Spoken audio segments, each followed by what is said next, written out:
dan Stephanie Elvaron. Next. Yang pertama itu pengertian proposal kegiatan. Terdiri dari umum sama KBBI. Yang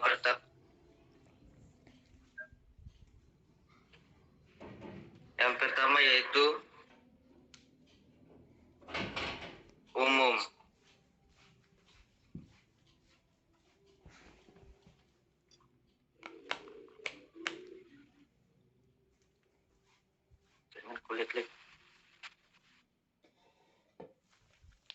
Proposal kegiatan adalah sebuah rencana yang dituangkan ke dalam bentuk rencana kerja oleh organisasi sosial ataupun lembaga pemerintahan yang proses pembuatannya dijalankan guna mendapatkan izin atau juga mencari sponsor acara agar bisa membantu secara finansial dan non-finansial.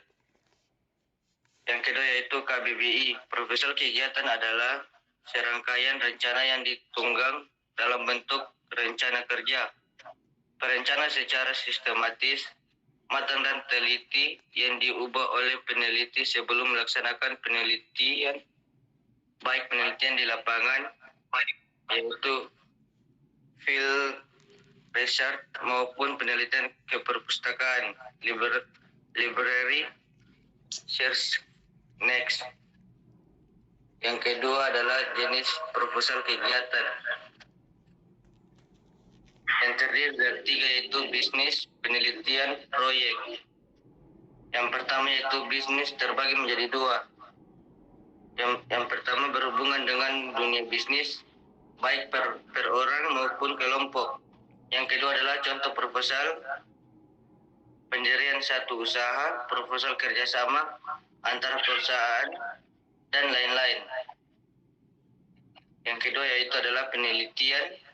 Yang pertama digunakan pada bidang akademisi.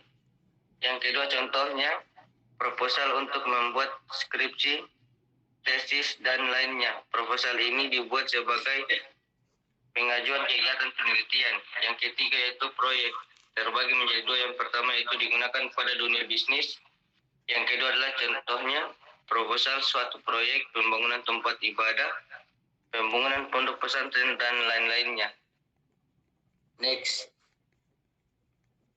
Tujuan proposal kegiatan terbagi menjadi 2 juga, yaitu menjelaskan rencana kegiatan dan kedua memberikan laporan pelaksanaan kegiatan. Next.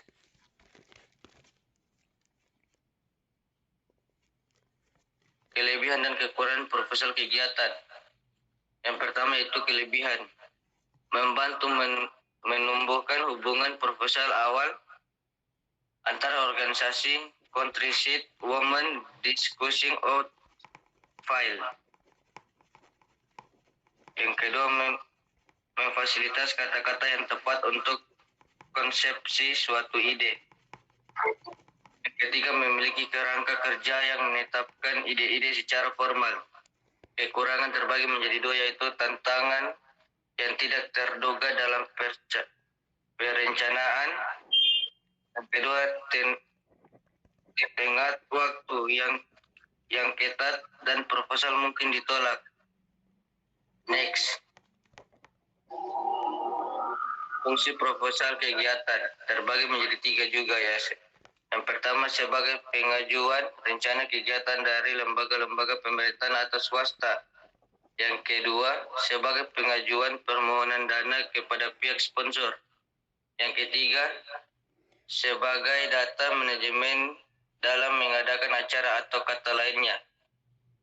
Terima kasih, mungkin itu saja presentasi dari kelompok kami. Kurang dan lebihnya saya mohon maaf jika ada kata-kata yang kurang dari kelompok kami. Terima kasih.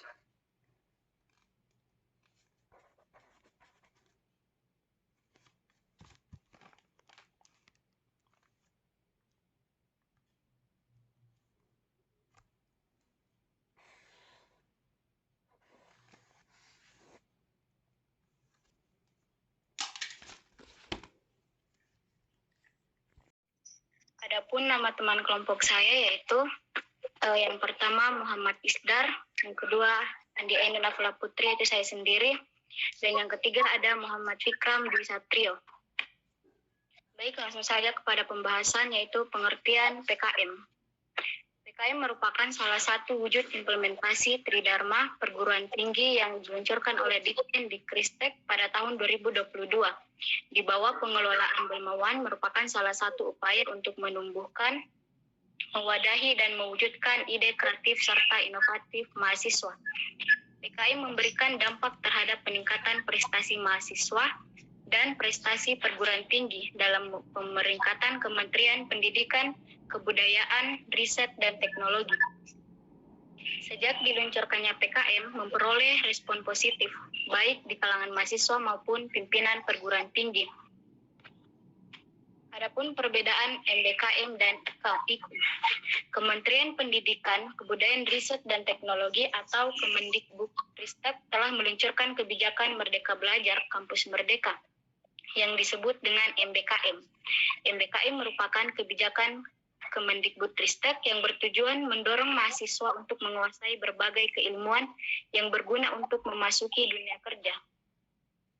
Kampus Merdeka memberikan kesempatan bagi mahasiswa untuk memilih mata kuliah yang akan mereka ambil.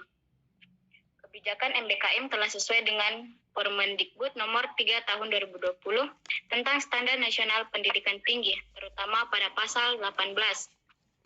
Dalam pasal tersebut disebutkan bahwa pemenuhan masa dan beban belajar bagi mahasiswa program sarjana atau sarjana terapan dapat dilaksanakan. Sedangkan indikator kinerja utama atau IKU ialah ukuran keberhasilan dari suatu tujuan dan sasaran strategis operasional yang menjadi landasan transformasi pendidikan tinggi di Indonesia. Adapun 8 IKU tersebut adalah yang pertama, lulusan mendapat pekerjaan yang layak. Semakin banyak alumni yang berhasil mendapat pekerjaan yang layak atau mungkin menekuni wirausaha dan melanjutkan studi, maka pencapaian IKU yang pertama ini sudah dikatakan berhasil. Yang kedua adalah mahasiswa mendapat pengalaman di luar kampus. IKU yang kedua ini meliputi kegiatan magang kerja, riset, proyek desa, pertukaran pelajar, berwirausaha, dan juga lewat kegiatan mengajar. Yang ketiga adalah dosen berkegiatan di luar kampus. IKU yang ketiga ini adalah dosen berkegiatan di luar kampus, sehingga aktivitas dosen tidak hanya di dalam kampus sendiri, tetapi juga di luar kampus seperti mencari pengalaman industri, sekaligus mengajar di kampus lain. Yang keempat adalah praktisi mengajar di dalam kampus. IKU yang keempat adalah praktisi mengajar di kampus, sehingga pengajar tidak hanya kalangan dosen namun juga praktisi. Yang kelima yaitu hasil kerja dosen digunakan oleh masyarakat. Dan yang keenam, program studi bekerja sama dengan mitra kelas dunia. Yang ketujuh, kelas yang kolaboratif dan partisipatif. Dan yang terakhir adalah program studi berstandar internasional. IKU yang ke-8 ini adalah program studi berstandar internasional atau terakreditasi internasional. Adapun jenis-jenis PKM yaitu PKM penelitian atau PKMP. Program Kreativitas Mahasiswa Penelitian merupakan program penelitian yang dimaksudkan untuk mampu menjawab berbagai macam permasalahan keilmuan. Jenis yang kedua yaitu PKM Kewirausahaan. Program Kreativitas Mahasiswa Kewirausahaan merupakan program kreativitas mahasiswa dalam menciptakan aktivitas usaha. Jenis yang ketiga adalah PKM Pengabdian kepada Masyarakat. Program Kreativitas Mahasiswa Pengabdian kepada Masyarakat adalah kegiatan sivitas akademika yang memanfaatkan ilmu pengetahuan dan teknologi untuk melanjutkan kesejahteraan masyarakat dan mencerdaskan kehidupan bangsa. Jenis yang keempat ialah PKM Penerapan Teknologi. Program Kreativitas Mahasiswa Penerapan Teknologi merupakan program bantuan ilmu pengetahuan dan teknologi untuk mitra usaha berskala mikro atau kecil. Selanjutnya PKM ilmiah. Program Kreativitas Mahasiswa Artikel Ilmiah adalah salah satu bidang PKM yang mempunyai tujuan untuk utama membantu dan menyediakan media bagi mahasiswa Indonesia untuk membuat artikel ilmiah dan dari hasil kegiatan akademik berkelompok yang telah dilakukan. Ada PKM Gagasan Futuristik Konstruktif. Merupakan gagasan kreatif yang futuristik sebagai respon intelektual atau persoalan aktual yang dihadapi bangsa. Selanjutnya ada PKM Video Gagasan Konstruktif. PKM Video Gagasan Konstruktif merupakan pembuatan karya berupa video dengan konten gagasan konstruktif itu sebagai donasi. Mahasiswa dalam PKM MVKG yang diharapkan memiliki imajinasi, persepsi, nalar, kepekaan, dan kekritisan terhadap persoalan dan nasional. Adapun jenis yang terakhir ialah PKM Gagasan Tertulis. PKM Gagasan Tertulis merupakan wahana mahasiswa dalam berlatih menulis ide kreatif sebagai respon intelektual atas persoalan aktual yang dihadapi masyarakat. Poin yang terakhir adalah karakteristik umum PKM. PKM mensyaratkan adanya ide kreatif mahasiswa sebagai salah satu unsur penilaian utamanya. Secara garis besar, PKM dikelompokkan menjadi dua, yaitu PKM pendanaan yang terdiri dari 8 bidang PKM, yaitu PKM RE, PKM RSH, PKMK, PKM PM, PKM PI, PKM GC, PKM KI, dan PKM VGK. Yang kedua adalah bidang PKM, yaitu PKM GFT dan PKM AI.